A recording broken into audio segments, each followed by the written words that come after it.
우리가 하는 수행을 쇠오민 수행이라고 부르고요. 다른 말로 신념처라고 부릅니다. 신념처는 사념처 가운데 하나이죠. 신수신법이라고 그래요. 수행의 대상으로서 몸, 느낌, 마음, 법, 이걸 사념처 그러죠. 사념처 가운데 우리가 신념처를 한다고 말해요. 실제 우리 수행을 보면 신념처를 하면서 법념처를 추구한다고 말할 수 있겠죠. 우리 신념처를 하면서 법념처를 추구해요. 궁극적으로 수행은 다 법념처에 귀납되겠죠. 근데 우리가 신념처, 마음을 대해서는 수행을 합니다. 마음 보는 수행을 하죠. 그래서 이 말이 함정이 되어서 어떤 사람은 수행을 그릇되게 하는 경우도 있습니다. 우리가 신념처를 한다고 하지만 이건 나중 일이고요. 마음은 안 보여요. 마음은 안 잡혀요. 마음은 안 느껴집니다. 마음은 단지 이해만 되는 거예요. 그래서 우리가 어떤 마음을 대상으로 할 것인가, 어떤 마음을 대상으로 우리가 마음을 이해할 것인가. 내가 맨 처음 시험에 가서 사이도한테 나름 신념처를 하니까 인터뷰하면서 사이도께 사이도 저 이제 마음을 봅니다. 이렇게 말한 적이 있어요. 아주 초창기죠. 사이도 저 이제 마음을 봅니다. 그러니까 우리 사이도께서, 사이도는 제 스승 말하는 겁니다. 우리 사이도께서 그래? 마음이 어떻게 보이더냐? 이렇게 물어요. 그래서 마음이 가슴 앞쪽에서 뿌옇게 보이던데요. 이렇게 말했어요. 가슴 앞쪽에서 뿌옇게 보이던데요. 이렇게 말했어요. 그러니까 사이도께서 그런 마음을 보려면 어떤 마음도 볼 수 있다. 이렇게 말씀하시더라고요. 우리 사이들은 절대 친절한 티처가 아닙니다. 그런 마음을 보려면 어떤 마음도 볼 수 있다. 내가 어떤 마음 다 볼 수 있다는 건가? 이런 착각을 할 수 있는 답이죠. 그런 마음을 보려면 어떤 마음도 볼 수 있다. 이게 무슨 말인가? 가짜라는 거죠. 만들어서 본 마음, 내 마음으로 만들어서 본 마음이죠. 마음을 본다고 하면 많은 사람들이 이상하게 생각하고, 또 마음을 본다고 믿는 사람의 많은 사람은 자기가 만들어서 마음을 봐요. 자기가 마음을 본다고 믿고 있기 때문에 자기가 보고 있는 것은 마음이라고 믿어요. 우리는 가장 오류 가능성이 낮은 마음을 이해하고자 해요. 어떤 마음을 이해하고자 하는가? 대상에 의지한 마음, 대상과 함께 있는 마음을 이해하고자 합니다. 대상과 함께 있는 마음, 대상은 분명하니까요. 보여지는 게 분명히 있죠. 들리는 소리가 분명히 있어요. 보여지는 것이 분명히 있어요. 보여지는 것, 그게 혼자 있겠어요? 보는 마음이 있기 때문에 보여진 것이 있겠죠. 우리는 보여진 것에 의지해서 보는 마음을 이해하려고 그래요. 들려지는 것에 의지해서 듣는 마음을 이해하려고 그래요. 알아지는 것에 의지해서 아는 마음을 이해하려고 그러죠. 대상에 의지해서 마음을 이해하려 하는 거예요. 대상이 분명하기 때문에 대상과 함께 있는 마음을 이해할 수 있는 가능성이 훨씬 높아져요. 근데 이것 또한 쉬운가? 이것 또한 결코 쉽지 않습니다. 이런 마음을 이해하기 위해서는요, 마음이 아주 좋아야 돼요. 법을 이해하는 마음은 보통의 마음이 아니겠죠. 많이 개발된 마음, 좋은 마음의 힘이 좋아진 마음이 법을 이해할 수 있는 거죠. 그래서 이 수행을 익숙하게 하지 못하는 분들은 해야 될 게 마음을 계속 좋게 나가는 거예요. 마음을 좋게 나가는 것. 그걸 우리는 알아차림이라고 그러죠. 알아차림을 통해서 좋은 마음의 힘을 키워가고, 마음이 좋아져가고, 마음이 좋아져 간 다음에 실제하는 법, 그 가운데 하나인 마음을 이해하려는 시도를 해갈 수 있어요. 그래서 이 수행에서 특히 수행에 익숙하지 않은 분들에게 정말 중요한 것은 알아차림입니다. 알아차림의 대상은 여러분에게 지금 있는 것들, 느낌, 소리, 주로 수행 초반기에는 이런 느낌과 소리겠죠. 느낌과 소리를 알아가는 거예요. 그것들을 가볍게 알아가고, 부드럽게 알아가고, 대상을 옮기고, 가볍게 알고 대상을 옮기는 것. 이게 수행의 출발이고, 어쩌면 이게 수행의 완성을 향한 가장 중요한 포인트일지 몰라요. 가볍게 알고 잘알고 대상을 바꾸는 것. 가볍게 알 때 내가 대상을 알려는 의지로 아는 게 아니에요. 나는 기다려요. 내 의지는 기다려요. 기다리면 알아지는 것이 생깁니다. 여러분 마음이 깨어있기 때문에 우리는 노력이라고 그러죠. 여러분 마음이 깨어있기 때문에 여러분이 기다리면 알아지는 것이 생겨나요. 지금 여러분은 내 말 들으려고 하나요? 지금 여러분은 내 말 들으려는 아무런 노력을 안 해요. 그냥 내 말이 들려요. 왜? 여러분 마음이 깨어있기 때문에. 여러분 마음에 위리야, 노력의 마음의 힘이 있기 때문에 내가 말하면 그냥 여러분에게 들려요. 수행할 때 여러분 상태도 똑같습니다. 여러분 마음이 깨어있고 가만히 있으면 알아지는 것이 생겨나요. 알아지는 것을 아세요. 알려고 해서 아는 것은 우리 수행의 정도가 아닙니다. 알아지는 것을 아세요. 알아지는 것을 알면서 마음이 깨어있으면 또 다른 알아질 게 생겨나요.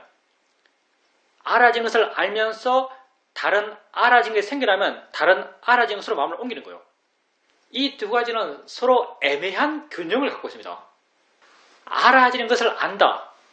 알아지는 것을 안다는 것은요, 마음이 굉장히 수동적이에요. 알아지는 것을 아는 것이 추구해 나가는 것은 마음이 고요함적이죠. 굉장히 수동적이에요. 근데 새롭게 나타난 대상으로 마음을 옮긴다. 이건 굉장히 능동적인 거예요. 굉장히 정적인 것과 굉장히 동적인 것을 함께 해나가요. 마음의 내적인 에너지를 키워가는 거예요. 이게 내 노력으로, 나의 의지적인 노력으로는 절대 이 두 가지를 한꺼번에 키울 수가 없습니다. 알아지는 것을 아는 것은 굉장히 정적인 것이고 다른 알아지는 것으로 마음을 옮기는 것은 굉장히 동적인 거예요. 우리는 이렇게 정적인 것과 동적인 것을 함께 키워가요. 왜? 우리가 추구해 나가는 것이 좋은 마음의 균형이거든요. 부탁해서 왜 오력이라고 5가지 마음을 한 묶음으로 두셨는가? 칠각지라고 7가지 마음을 한 묶음으로 두셨는가? 왜냐하면 이 5가지 마음, 7가지 마음 가운데 서로 상반된 성질의 마음이 있어요. 붓다는 균형을 말하고 싶었기 때문에 이 5가지 마음과 7가지 마음을 한 묶음으로 묶어 두셨던 거죠. 여러분이 이 수행을 시작하면서 가장 기본적으로 키워가는 마음은 이런 마음이에요. 고요함과 활발함. 알아진 것을 알면서 고요함을 키워가고 다른 대상으로 자유롭게 마음을 옮기면서 활발함을 키워가요. 그리고 이런 고요함과 활발함의 마음의 힘이 좋아지면 내가 하나 알았을 때 동시에 마음이 이미 다른 걸 알고 있어요. 동시에 마음이 다른 걸 이미 알고 있다는 것은 마음이 그만큼 더 많이 활발해졌다는 거죠. 그렇게 마음이 스스로 아는 것으로 마음을 옮겨요. 이걸 우리는 수동적 알아차림이라고 해요. 수동적 알아차림이 된다는 것은요, 이런 고요함과 활발함의 힘이 그만큼 더 좋아졌다는 거죠. 사마디, 위리야, 고요함과 활발함의 힘이 그만큼 좋아졌기 때문에 이런 수동적 알아차림이 가능한 겁니다. 이렇게 수동적으로 알아가요. 수동적으로 알아가면 점점 내가 알려고 하는 그런 노력이 약해져 갑니다. 조금씩 마음이 오토매틱으로 알아가요. 나타나면 가 있고, 나타나면 가 있고, 나타나면 가 있고.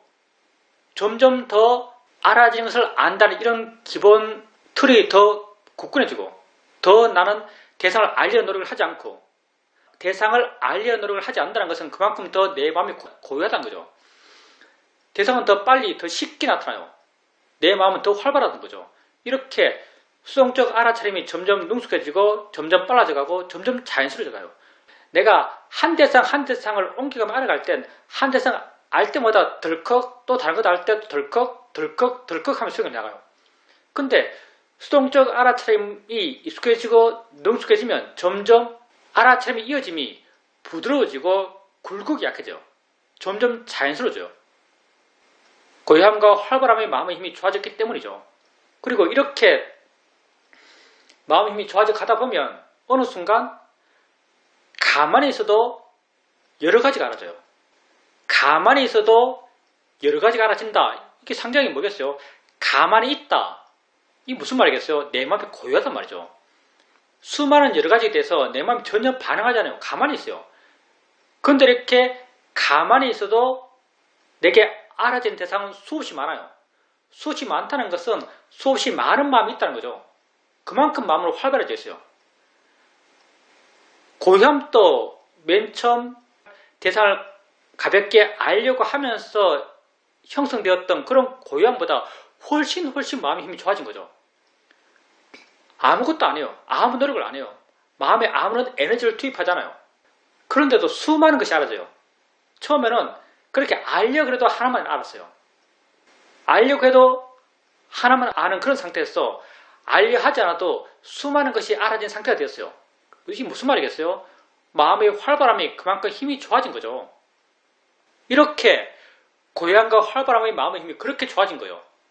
알아차림이 변해갔던 그런 과정들, 처음에는 띄엄띄엄 하나하나 알아갔다가 수동적으로 부드럽게 이어가며 알아갔다가 아예 알게 하지 않으면서 알아지는 수많은 것을 지켜보며 알아가는 이러한 알아차림의 상태의 변화가 곧 좋은 마음의 힘이 좋아져 갔던 과정이죠. 마음의 힘이 점점 좋아져 갔던 거예요. 이게 우선적으로 되어져야 됩니다. 신념처를 한다 그래서 마음 보는 수행은 아주 나중에 하는 것이고요. 이게 수행하는 여러분이 우선적으로 되어가야 할 거예요. 수행하는 마음이 이렇게 좋아져 가야 돼요. 마음이 자유로워져야 돼요. 알아지는 것에 대해서 여유가 있어야 돼요. 알아지는 것에 대해서 여유가 있으면서 알아지는 것에 대해서 마음의 에너지가 있어야 돼요. 여러분의 알아차림의 마음의 변화의 방향이 이 방향이거든요. 알아지는 것에 대해서 여유가 있다는 것은 고요함이고요. 알아지는 것에 대해서 에너지가 있다는 것은 활발함이요. 이렇게 마음이 좋아졌을 때 한번 아까 말했듯이 대상의 의지에서 마음을 한번 이해해 보는 거예요.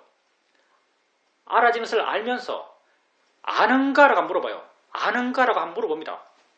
아는가라고 물어봐요. 이건 정말 다른 곳에서 잘 하지 않는 다른 수행에 익숙한 사람들은 야 그 사이비야라고 말할 수도 있는데요. 이거 지금 우리밖에 안 하는 것 같아요. 질문하면 하는 수행. 아는가라고 한번 물어봐요. 질문이 어떤 역할을 하는가. 우리는 말에 익숙해서 말을 하면 말의 방향으로 마음이 반응해요. 마음이 이렇게 깨어있을 때 아는가라고 물으면요. 정말 아는 것에 마음에 관심이 있어요. 관심이 생겨나요. 말 따라서 언어 따라서 마음이 반응해요. 아는가라고 물으면 아는 것에 관심 갖는 마음이 생겨나요. 마음이 그리 향해요. 여러분이 지금 대충 마음 상태에서 아는 것에 마음 가져보자 하면 도대체 어디다가 어떻게 마음을 둬야 되고 어디다가 어떻게 관심을 가져야 되는지 감이 안 잡혀요. 근데 물론 익숙한 사람들은 그냥 관심 가지려면 관심 가졌어요. 근데 수행에 나가면서 이렇게 마음이 좋아진 상태에서 아는 것을 앞에 두고, 앞에 둔다는 것은 그냥 비유적 말입니다. 아는 것을 앞에 두고 아는가라 물으면요. 이 말 따라서 마음이 찾아가요. 나는 못하지만 마음은 해요. 아는가라고 하면요. 마음을 찾아가요. 마음 힘이 좋을 때. 이렇게 아는가라고 물으면 그래 뭐가 있네. 뭐가 있는 듯이 안다고 이해돼요. 아는가로서 안다고 이해돼요. 내게 확인되는 소리, 느낌 이외에 다른 뭐가 있는 것 같아요. 이걸 우리는 아는 마음을 이해한다고 말해요. 아는 마음을 본다고 말하죠. 대상과 함께 뭐가 있는 것 같아요. 대상을 아는 것 같아요. 대상에 대해서 뭐가 반응하는 게 있는 것 같아요. 아는가? 있네라고 느껴져요. 이걸 우리는 아는 마음을 안다고 말하죠. 이때부터 심념처 마음 보는 수행을 한다고 말할 수 있습니다. 이때부터 실제로는 법을 본다고 말할 수 있어요. 안다고 이해되면 또 계속 묻는 거예요. 아는가 묻고 확인하고 아는가 묻고 확인하고 아는가 묻고 확인하고 확인해 가다 보면요. 조금씩 내가 의식적으로 노력해서 사유적으로 추론해서 이해하는 게 아니고요. 하다 보면 마음 스스로가 이해합니다. 어떻게 아는 마음을 알아주면 해야 하는지 어떻게 마음에 관심을 기울여야 하는지 그렇게 점점점 아는 마음을 이해하는 데 익숙해져 가고 나중에는 아는 거라고 묻지 않더라도 안다는 걸 이해할 수 있어요. 그리고 이게 수행하는 형태로서는 우리 수행의 마지막입니다. 수행하는 형태로서는 우리 수행의 마지막이에요. 실제하는 법을 바른 견해로 알아가는 것 이게 다죠. 수행이라는 게. 실제하는 법을 바른 견해로 알아가는 것. 그 뒤에 일은 지혜가 스스로 알아서 해나갑니다. 마음이 스스로 이해나가요. 여러분이 의지적으로 수행을 바르게 이끌어가는 것은 여기까지죠. 아는 거 묻고 확인하고, 아는 거 묻고 확인하고, 아는 거 묻고 확인하고, 안다는 것이 익숙해지면 그 다음은 마음 지가 스스로 해나가요. 한 법을 이해하면 만 법을 이해합니다. 왜? 모든 법은 다 똑같거든요. 이건 여기까지 자세히 설명한 책은 없는 것 같아요. 아니면 틀렸거나. 책에는 여기까지 자세히 설명 안 합니다. 근데 내가 수행하면서 이해한 바 모든 건 다 똑같아요. 여러분이 안다고 이해하고 안다고 이해하고 안다고 이해 나가요. 아는 것은 알아지는 것을 전제하고 있어요. 알아지는 것 없이 아는 것이 어떻게 있겠어요? 아는 것은 알아진 것을 전제하고 있어요. 그러니 당연히 안다고 이해하면 안다고 이해하는 순간 여러분 의식 표면에 떠오르진 않지만 안다고 이해하는 마음은 이미 알아진다는 걸 이해하고 있는 마음이에요. 이 둘은 떼낼 수가 없어요. 안다는 것은 알아진 것을 전제하고 있는 거죠. 그러니 안다고 이해한 마음은 이미 알아진다는 것을 이해한 마음이죠. 안다는 것에 대한 이해가 깊어지면요. 알아진다는 것에 대한 이해 또한 깊어집니다. 어느 순간 여러분 마음에 확 와닿아요. 알아진다는 게 뭐구나. 안다는 것과 함께 있는 것이 뭐구나. 여러분 마음에 어느 순간 확 와닿아요. 이렇게 아는 마음과 알아낸 대상을 함께 이해 나가죠. 아는 마음과 알아낸 대상이 함께 있음. 이건 보는 마음과 보여지는 대상이 함께 있음. 듣는 마음과 들려지는 대상이 함께 있음과 사실 다 똑같아요. 왜? 법에는 이름이 없거든요. 우리가 관념에 워낙 익숙하기 때문에 관념을 수단 삼아서 법을 이해가요. 관념 없이는 우리는 아무도 못하니까 관념에 우리가 너무나 익숙하기 때문에 관념을 수단 삼아서 법을 이해가요. 안다는 이 표현, 안다는 표현, 이 관념이죠. 근데 우리가 안다는 이런 표현을 워낙 많이 써요. 알아지는 것을 안다는 표현을 워낙 많이 쓰죠. 그래서 이 표현에 우리가 익숙하기 때문에 우리 마음이 여기 길들여 있기 때문에 우리는 이걸 여기에 의지해서 아는 마음을 이해하려고 그래요. 그래서 아는가 묻고 안다는 걸 확인하는 거죠. 근데 정말 여러분이 아는 마음을 있는 그대로 이해한다면, 안다는 것을 있는 그대로 이해한다면 거기에는 안다는 것이 없어요. 그냥 대상과 함께 있는 거예요. 연결 조건만 존재하죠. 대상이 있으니까 그냥 있는 거예요. 대상이 있으니까 그냥 있는 것이고 대상이 없을 때 그냥 없는 것이요. 안다는 말을 거기에 붙일 수가 없죠. 사실. 법을 있는 그대로 이해한다면 그런 관념적 정의가 거기에는 붙을 수가 없어요. 본다는 것도 마찬가지죠. 대상과 함께 그냥 있는 거예요. 듣는다는 것도 마찬가지. 대상과 함께 뭐 있는 거예요. 사실은 보여주는 것, 소리까지도 관념 세상에는 너무나 다르지만 관념 세상에서 보여주는 것과 들려지는 것은 굉장히 다르게 느껴져요. 그렇지만 실제 그것은 보는 마음과 함께 있는 무엇이고 듣는 마음과 함께 있는 무엇이요. 듣는 마음이 있을 때 존재하는 것이고 듣는 마음이 없을 때 없는 것이요. 이 두 가지에 들린다, 보인다라는 그런 관념적 묘사는 실제 그 모습엔 어울리지 않아요.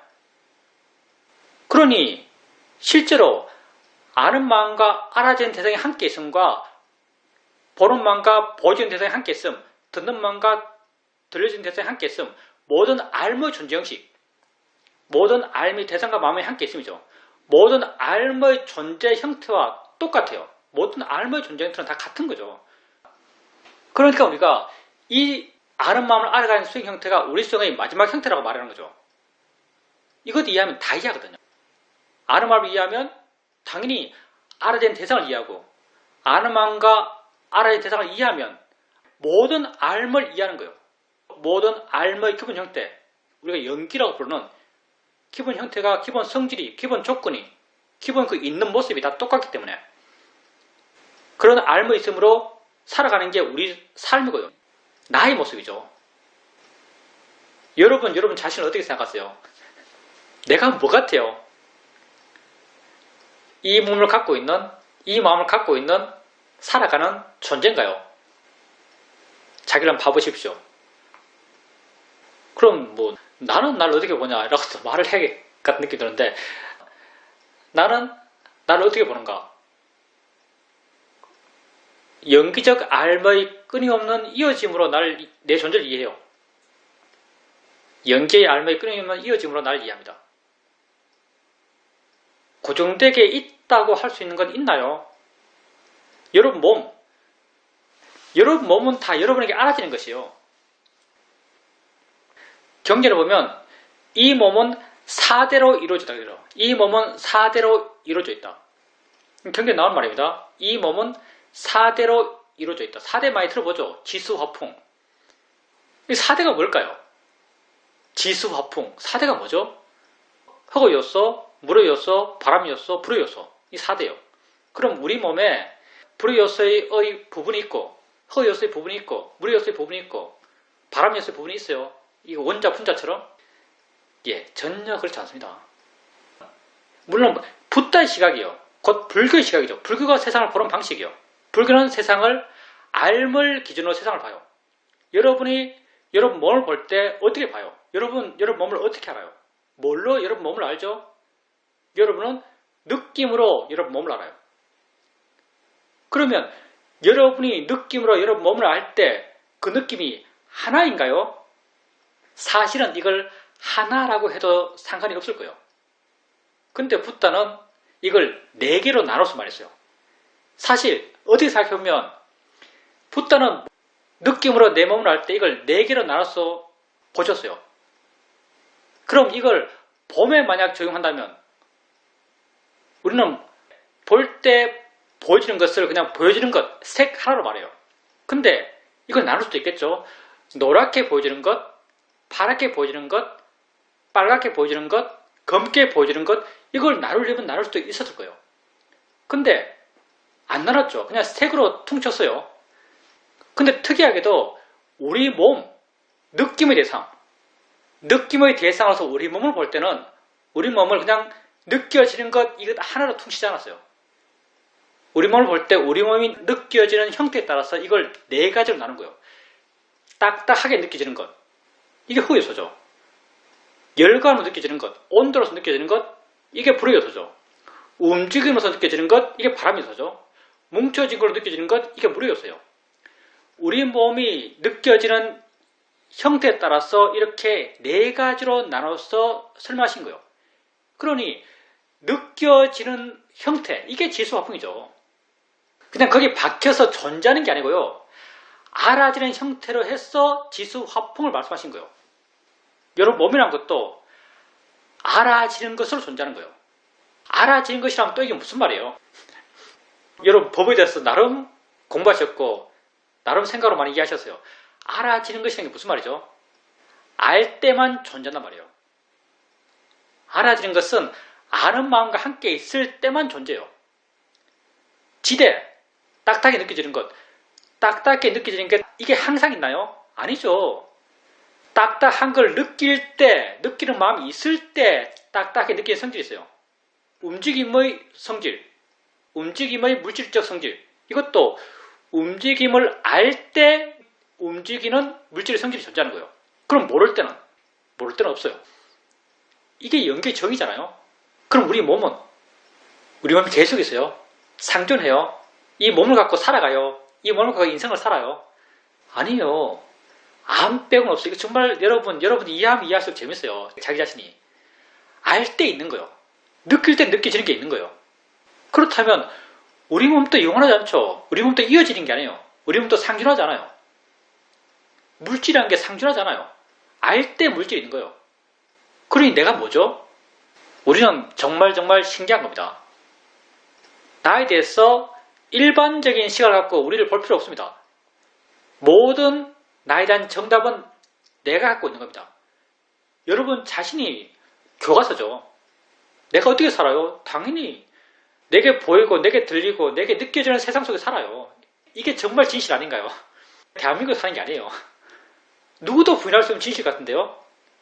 지금 내가 보고 지금 내가 듣고 지금 내가 느끼고 지금 내가 생각하고 이 세상 속에 내가 살고 있는 거죠. 근데 이 세상은 다 내게 정보가 와서 내가 해석한 거죠. 세상은 나의 해석이요. 내게서 벌어진 거죠. 다 암과 함께 그렇게 알아야 되는 대상이 함께 있는 거죠. 이러한 알머 이어짐, 우리 몸까지도 우리 알머의 대상이에요. 알 때 있는 것이고 알지 않을 때 없는 것이요. 이러한 알머 이어짐이 우리 삶이죠. 우리 자신이요.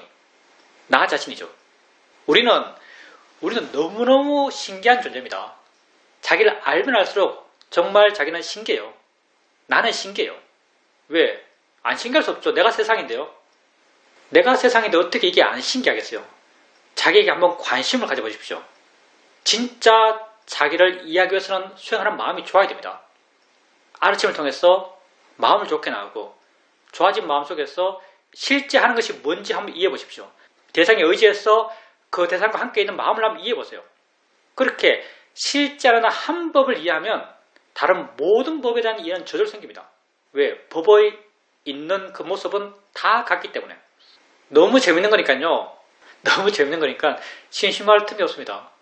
자기를 관심 갖고 한번 알아보십시오. 질문입니다. 스님의 법문이 너무 어렵다라고 느껴집니다. 제가 정확히 마음을 본 것인지 아닌지 잘 모르겠지만 전혀 상반된 두 마음을 보았습니다. 핸드폰이 내게서 멀리 떨어져 있을 때 좌선을 하게 되면 수행에 오롯이 집중하게 되고, 그리고 수행을 열심히 하고자 하는 마음이 생겨나고, 또 어디 멀리 토굴 같은 곳에 들어가서 세상과 단절된 상태에서 수행을 한번 해보고 싶다는 생각도 듭니다. 그렇게 수행하게 되면 뭔가 새로운 것을 알 수 있지 않을까라는 그런 생각도 듭니다.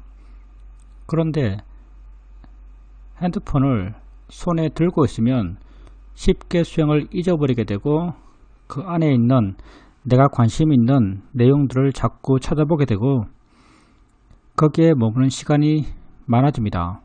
물론 수행을 해가면서 이전과는 조금 달라진 것이 있는데, 하나를 오랫동안 보는 것은 많이 없어졌습니다. 보다 보면 어느 순간 이걸 내가 왜 하고 있어? 이거 참 의미 없는데? 라고 하면서 나름 내가 의미 있다고 생각되는 법문을 듣는다든가 그런 쪽으로 시간의 사용을 바꿉니다. 핸드폰과 관련돼서 이렇게 전혀 상반된 두 가지 마음이 있었는데, 이것이 내가 제대로 마음을 본 것인지 잘 모르겠습니다. 그것 또한 마음을 알았다고 볼 수 있는 거죠. 수행자님이 그 핸드폰이 멀리 있을 때와 핸드폰이 손에 있을 때의 마음의 느낌이 달라요. 느낌이 다르다고 알았다면 마음을 알았다고 볼 수 있습니다. 마음의 상태를 안 거죠. 마음이 어떤 말을 한 게 아니잖아요. 어떤 스토리가 전개된 게 아니잖아요. 내용적인 스토리가 전개된 것이 아니고 마음의 무드랄까요? 마음의 느낌? 그런 것이 다르다고 이해됐던 거죠. 그렇다면 그건 마음 상태를 안 것이기 때문에 마음을 알았다고 볼 수 있습니다. 그리고 내가 했던 말들이 어려울 수밖에 없어요. 무슨 말인가 하면 말이라는 것은 한계가 아주 뚜렷합니다. 뜨개질을 못하는 사람한테 말로 뜨개질 설명하면 뜨개질 못하는 사람에겐 굉장히 어렵습니다. 도대체 저게 무슨 말이냐고. 도저히 이해를 못합니다. 말이라는 것이 그것을 전해줄 수 없어요. 근데 뜨개질을 할 줄 아는 사람에게 뜨개질을 어떻게 한다고 말해주면요, 그 사람은 그래 그럼 그렇지, 설령 표현이 그 사람이 쓰는 표현이 아니더라도 저 사람은 저걸 저렇게 말하는구나 이렇게 알아요. 그러니까 내가 한 그 말이 상태에 대한 설명, 실천에 대한 설명이기 때문에 실제 자기가 모르는 사람에게는 이게 굉장히 어려운 말들이죠. 근데 아는 사람들에겐 이 말이 충분히 이해될 수 있는 말들이고요. 그리고 또 그런데도 불구하고 이렇게 말한 이유는 이게 또 원인이 되거든요. 이게 원인이 돼서 실제 수행에 나가면서 마음이 그걸 이해하더라도 수행자님은 그걸 이해하지 못할 때가 있어요. 마음은 하는데 나는 뭔지 모르는 그런 상태도 수행 중에 충분히 있습니다. 근데 마음이 알 때 이렇게 들은 것이 있으면 이거구나라고 쉽게 이걸 내용으로 만들어내요. 쉽게 자기의 이해를 확인할 수 있습니다. 그런 인연이 되기도 하죠. 그래서 이렇게 설령 쉽게 이해되지 않더라도 이런 말을 듣는 것이 의미 없지 않습니다. 그리고 핸드폰을 멀리 둘 때 수행이 잘 되겠죠. 수행이 잘 된다면 그때 이제 내가 토굴에 들어가서 외적 환경이 제한적인 곳에서 수영을 하면 수영이 정말 잘 되겠는데 뭘 하나 발견할 수 있을 텐데 그럴 것도 같던데 이런 기분이 들 수 있습니다. 근데 이건 내가 항상 하는 말이지만 수영의 목적은 수영하는 겁니다.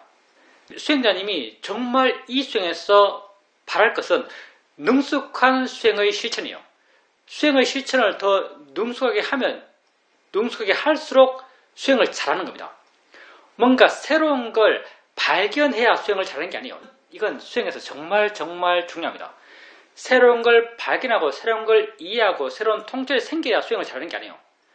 어떤 환경 속에서도 수영 그 자체를 하는 것, 수영할 수 있는 것, 이게 정말 수영에 능숙한 것이고요. 만약에 수영자님께서 그때 내가 토굴이나 들어가서 수영을 하면 수영이 정말 잘 될 텐데 뭔가 하나 발견할 수도 있을 텐데 라고 그렇게 느낄 때 마음이 이러네 라고 알 수 있다면, 마음이 이렇게 하네라고 수영자님이 스스로 자기에게 일깨울 수 있다면, 그러면 수영자님은 수영을 아주 잘한 거죠. 수영에 굉장히 능숙해진 거예요. 수영에 능숙해지려 하셔야지 수영에서 뭔가 새로운 걸 발견하려 하지는 마십시오. 수영에서 욕심을 낼 필요 없어요. 수영의 목적은 수영하는 그 자체입니다. 수영하려 해야죠. 수영에서 뭔가 얻으려고 하면 안 됩니다. 단지 수영하려고 하십시오. 우리 사도께서 명을 하셨죠.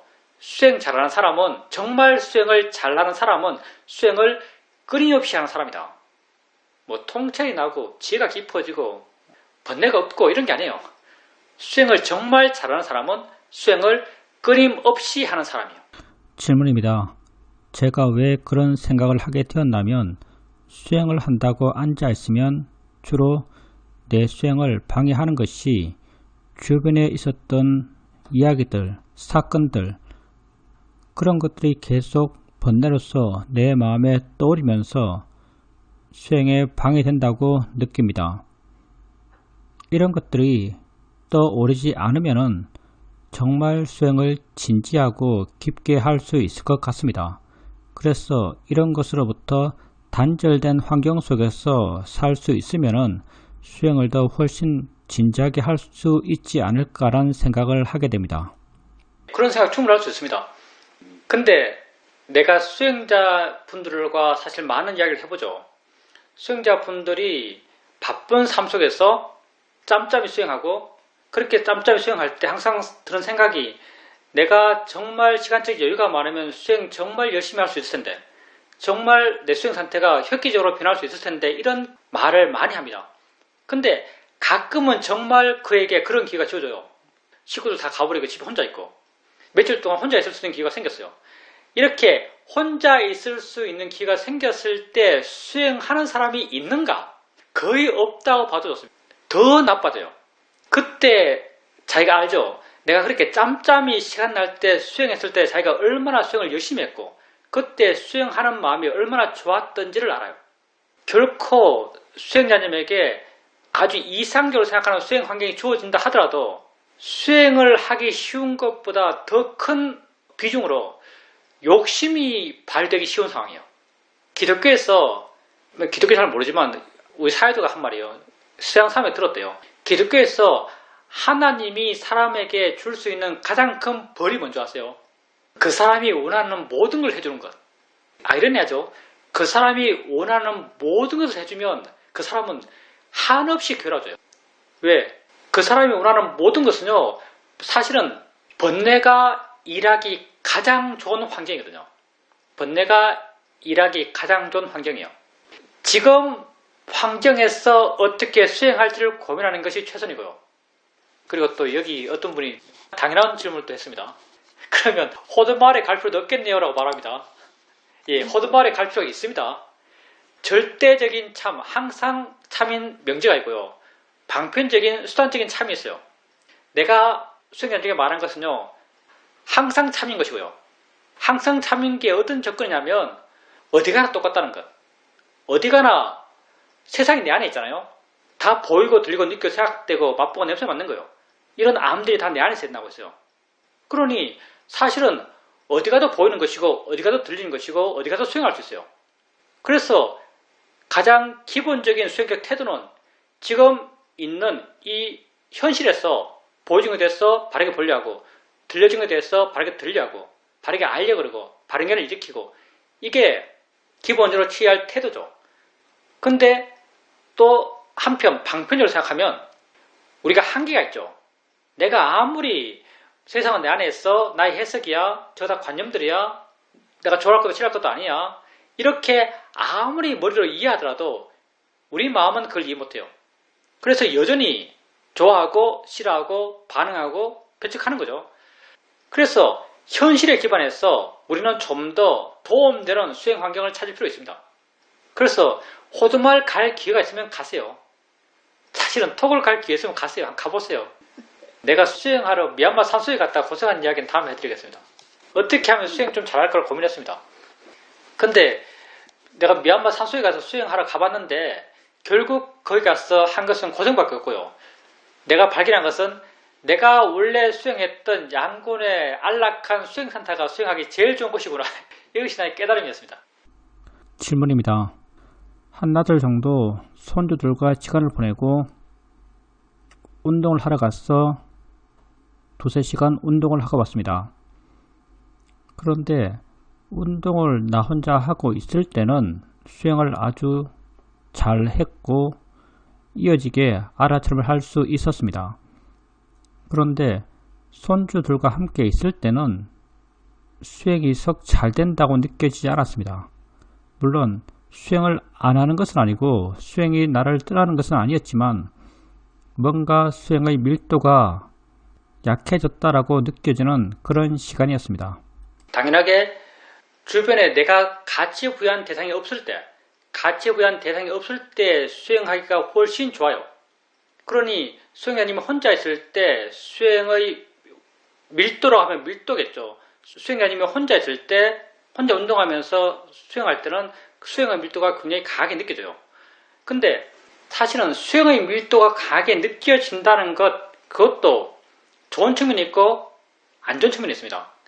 수행의 밀도가 강하게 느껴지는 것은요, 그게 어느 정도 수행자님이 수행하려는 노력이 약간 묻어 있어요. 마음을 내게 잡아두려고 그러고 강하게 보려고 그러고 이런 마음이 어느 정도 있기 때문에 사실 수행의 밀도가 느껴지는 것이고, 수행의 밀도가 느껴지기 때문에 수행이 굉장히 좀 밀도 있게 강력하게 힘있게 수행이 된 듯이 느껴져요. 이게 나쁘다는 말은 아니고요. 수행을 열심히 힘있게 하려는 마음이 있었기 때문에 사실 밀도가 느껴지는 것이고, 정말 자연스럽다면 잘 없는 최선의 상태죠. 잘 없는 최선의 상태인데 정말 수행의 상태가 좋다면은 나는 수행하려는 마음이 없는데 마음의 내적 에너지가 워낙 강해서 마음이 수행에 나와요. 마음이 촉근되었어. 우리는 그걸 균형이 맞다. 마음의 균형이 맞다. 오력이 지하를 지가한다. 법이 수행한다. 대상과 마음만 있다. 이런 말을 하죠. 이렇게 최선의 마음 상태에서는 사실 그 밀도가 안 느껴져요. 수행 열심히 한다. 수행 잘 된다. 수행을 힘있게 된다. 이런 느낌이 안 들어요. 이때 또한 한없이 가볍죠. 그러면 돌아가서 손자, 손녀와 함께 있을 때 수행자님은 그때 수행이 좀 가벼워졌다, 밀도가 약해졌다고 느껴요. 근데 돌아보면 체크를 했던지 순간순간 수행이 완전히 떠나지 않았다고 느껴져요. 근데 수행이 떠나지 않았다고 느끼는 그 순간 그게 수행이 잘 된 것일 수도 있고요. 안 된 것일 수도 있어요. 보통의 시각에서는 수행이 잘 된 거겠죠. 왜냐하면 마음이 자격이 있는 거예요. 자격이 있는 게 확인되는 거예요. 근데 안 된 것이라는 측면에서 보면은 그때는 수행자님의 의지가 살아있어요. 수행자님의 의지가 살아있기 때문에 사실 자기 마음이 자기 안에 있다고 느껴진 것이거든요. 어쩌면은 손자, 손녀와 함께 있을 때 수행을 더 잘했을지도 몰라요. 우리 수행이 조금 애매한 부분이 없지는 않아요. 무슨 말인가 하면 잘 된 듯이 느껴지는 것이 잘 못한 것일 수도 있고요. 잘 못한 듯이 느껴지는 것이 수행 잘한 것일 수도 있어요. 왜냐하면 수행이 아주 잘 된 상태가 꼭 수행 안 하는 상태랑 비슷하거든요. 우리 마음의 느낌은. 왜냐하면 둘 다 자연스러움이에요. 수행을 아주 잘하는 상태, 오력의 균형이 맞는 상태, 이때는 내가 전혀 없는 상태예요.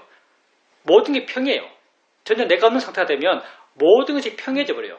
물론 이건 그 점을 한번 지적하고 싶어서 수행자님이 이런 말을 한 거고요. 실제로는 혼자 있을 때 수행이 좀 잘 됐겠죠. 더 잘 됐어요. 손자, 손녀가 있을 때는 수행이 좀 느슨해졌겠죠. 일반적인 형태는 이런 형태죠. 왜냐하면 손자, 손녀가 수행자님에게 중요하기 때문에. 이럴 때는 그 정도면 충분합니다. 그냥 마음이 4개 있으면서 손자를 대하고 손자에게 할 걸 하고 손자, 손녀에게 할 말을 하고 있으면 그걸로 충분히 수행을 잘하고 있는 거예요. 마음이 4개 있는 상태에서 말하고 행동하고 있다면 수행을 충분히 잘 하신 겁니다. 그 정도면 일상의 수행에서 충분히 만족할 수 있고요. 그렇게 나가다 보면 어느 순간 마음의 조건이 나도 모르게 맞아서 마음치가 수행해 나가는 그런 상태를 경험하게 되죠. 어찌되었든 어떤 상황이 되었든 수행자님의 수행하는 마음의 힘이 그 정도 되니까요. 뭘 하든 어떤 상황이 되었든 항상 마음이 자기 안에 있도록 하십시오. 마음이 자기를 향하게 하세요. 그렇다면 그건 수행하고 있는 겁니다. 질문입니다. 수행에 대해서 뭔가 조금씩 정리가 되어 간다라고 느껴집니다. 스님께서 바르게 하는 것이 수행하는 것이지 바르게 되는 것이 우리의 목적이 아니다라는 말씀을 하셨는데 그 말이 내 마음에 확 와 닿았습니다. 실제 바르게 하려는 노력이 수행의 근간이 되었다고 내가 느끼고 있었기 때문입니다. 그렇게 알게 되니까 정말 수행의 목적은 수행하는 그 자체다라고 내 스스로 분명히 동의할 수 있게 되었습니다. 좀 전에 다른 수행자분이 스마트폰에 대해서 말씀하셨지만 저도 또한 마찬가지로 스마트폰이 내 마음 상태를 안 좋게 하는데 많은 영향을 주었습니다. 유튜브를 보고 뉴스를 검색하고 하는 그 과정 속에서 많은 마음의 괴로움이 생겼습니다. 그래서 지금은 100일 동안 스마트폰을 보지 않겠다, 유튜브를 보지 않겠다라고 내 나름 내적으로 정해놓고 있고 그걸 개 삼아서 실천하고 있습니다. 그렇지만 더 근본적인 것은 욕심의 마음을 이해하는 것이다 라고 생각되었고 욕심의 마음을 이해하기 위해서 노력하고 있습니다. 한 번은 몸의 상태가 아주 안 좋아서 정말 쉬고 싶었습니다. 마음이 계속 쉬자고 나를 유혹했습니다. 그래도 나는 그냥 앉아서 좌선을 했습니다. 좌선하게 되니까 쉬고 싶어하는 마음이 아주 강하게 일어났어 쉬자고 계속 내게 쉬어야 할 여러 이유들을 제시했습니다.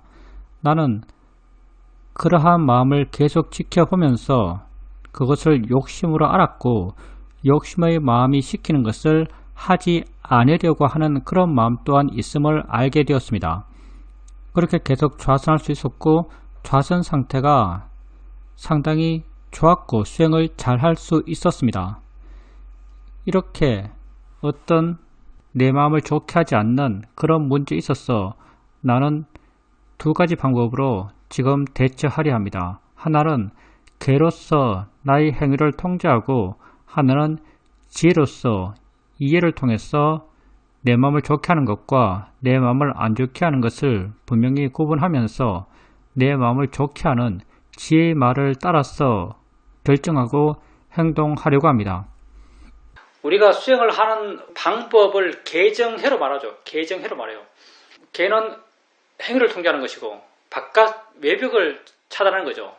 그리고 정은 마음의 힘을 키우는 것, 마음이 고유한 것이고 해는 직관적으로 통찰해서 그것을 무력화시키는 거죠.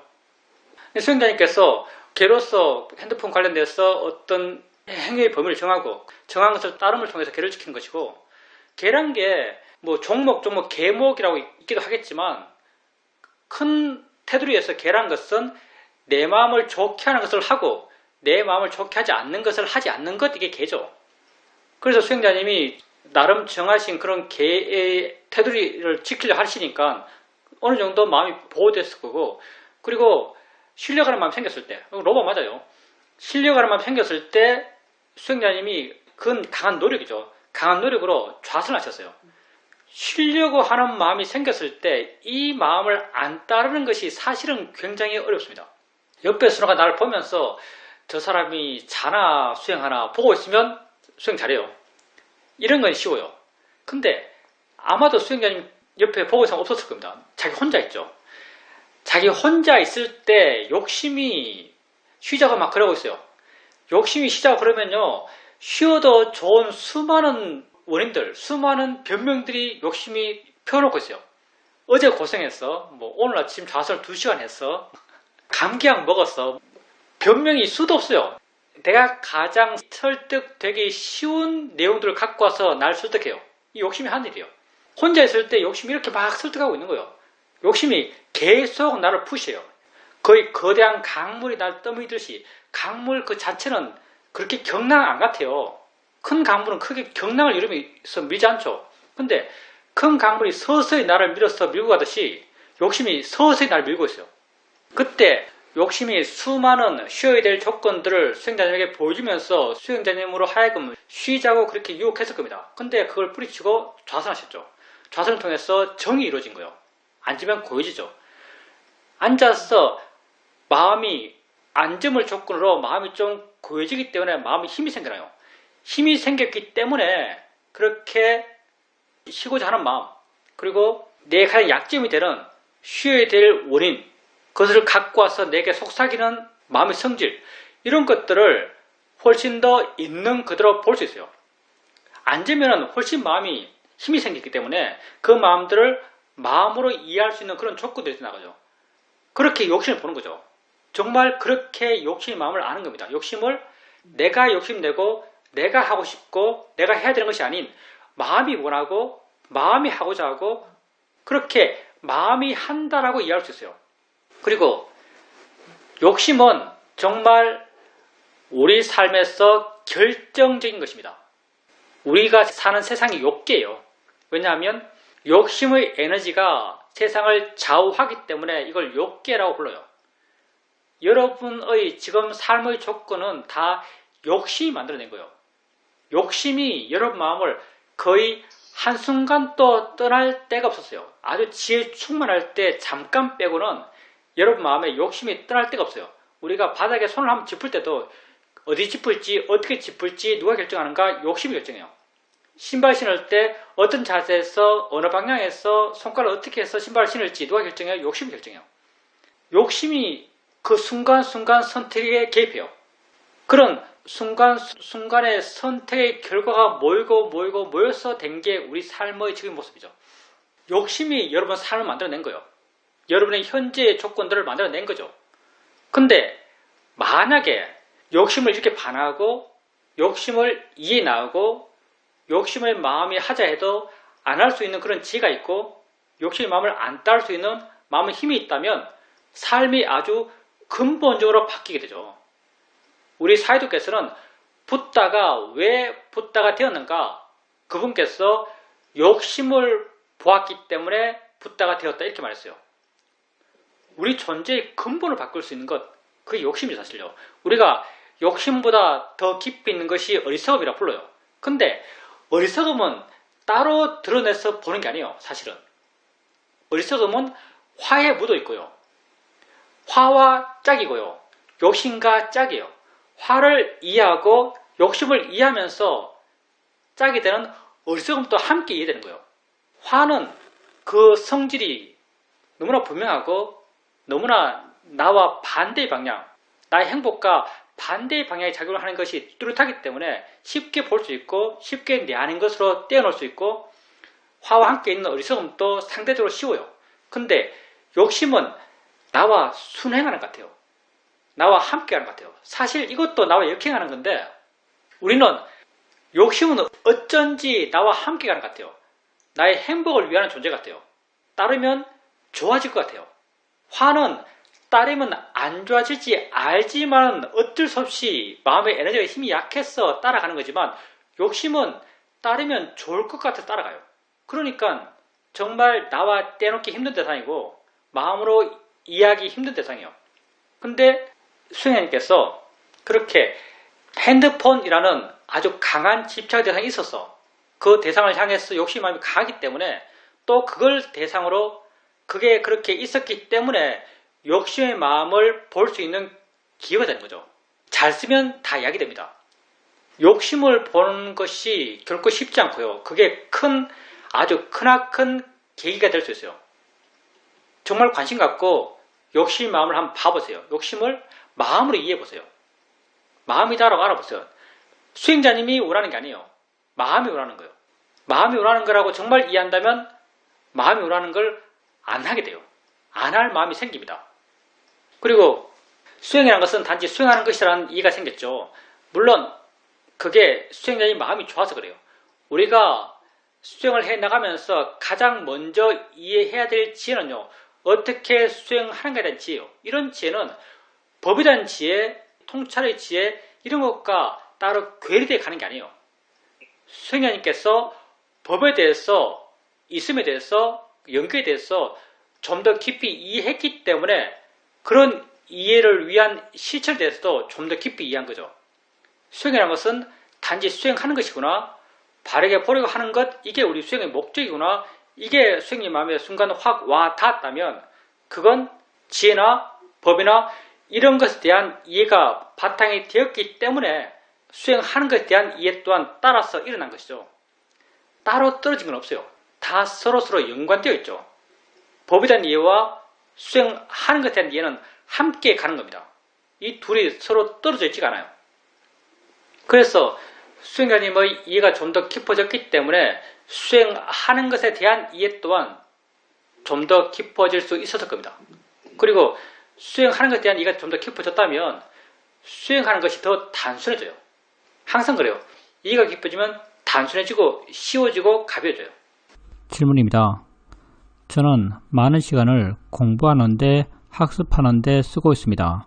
마음 한쪽에서는 나이도 많은데 하루빨리 수행해야지, 수행하는 게 중요해 라고 생각되기도 하지만 여전히 여러 상황에 묶여서 공부하고 학습하는데 많은 시간을 보내고 있습니다.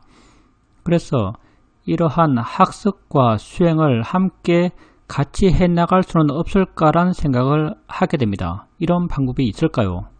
이 법에서 내가 하는 수행에 대한 말들은요, 수행에 대한 굉장히 좁은 접근이에요. 수행을 굉장히 좁게 말하고 있는 것이고요. 수행이라는 것을 좀 더 광의로 말하면 수행은 마음을 좋게 나가는 것, 이 모든 것을 수행이라고 할 수 있습니다. 해서 마음이 좋아지면 그게 수행이에요.